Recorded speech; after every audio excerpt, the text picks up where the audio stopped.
nous sommes venus avec aucune ceinture de sécurité. Et la population vraiment avait déferlé vers le lieu de l'incendie.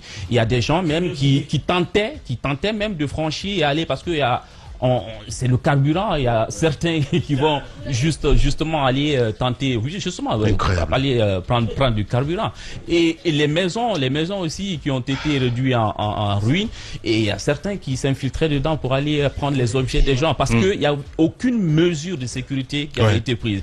Et toutes les unités de tout corps confondus s'étaient mobilisées pour venir. On a l'impression que vous avez affaire avec l'armée mexicaine. On ne sait pas qui donne l'ordre. On sait pas. Il n'y a pas de coordination.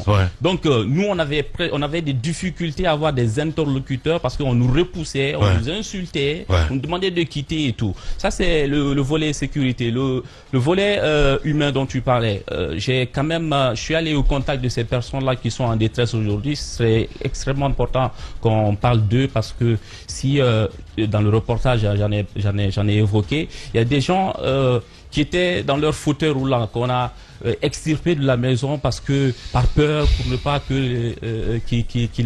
justement que les maisons se fondent sur elle. Et moi j'ai vu une vieille dame comme ça qui a été tirée par son petit garçon. Il était épuisé, il a abandonné la vieille maman et c'est quelqu'un d'autre du voisinage qui est venu prendre la vieille et puis ils étaient tous entassés comme ça au palais du peuple. Et quand je suis venu, moi je ne l'ai pas trouvé là-bas, mais ils m'ont quand même expliqué que un des ministres était déjà venu les voir, mais sans pour autant les rassurer ou, c'est pas, leur dire ce qui allait advenir après. C'est donc le ministre de la Justice, Charles, qui était venu quand même les voir, mais aucune disposition n'avait été prise. Et j'ai quand même interrogé des femmes qui se disaient, même en étant dans l'enceinte du palais du peuple, ils ne sont pas en sécurité.